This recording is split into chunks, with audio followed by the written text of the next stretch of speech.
रामकृष्ण हरी माऊली संत ज्ञानेश्वर महाराज पालखी सोहळ्यातील एक अत्यंत भावुक आणि भक्तीने ओतप्रेत भरलेला क्षण।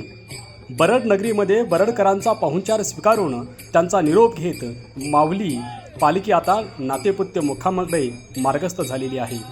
सुखाचा सोहळा, भक्तीचा हा मळा, बरडच्या भूमीत माऊलीवर झालेला अथंग प्रेमाचा वर्षाव आणि त्यानंतर वैष्णवाचा पाऊली लागलेली नातेपुतची ओढ, हा अद्भुत नजारा आज आपण या व्हिडिओच्या माध्यमातून अनुभवणार आहोत। वारकऱ्यांचा उत्साह, टाळमर्दनचा गजर आणि माऊलीचा रथाचे विलंबनीय दर्शन घेण्यासाठी या व्हिडिओ आपण शेवटपर्यंत नक्की बघा। आणि माऊली, आपण जर माझ्या यूट्यूब चॅनलला जर सबस्क्राईब केलं नसेल तर माझ्या यूट्यूब चॅनलला आपण सबस्क्राईब करावं।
Hey!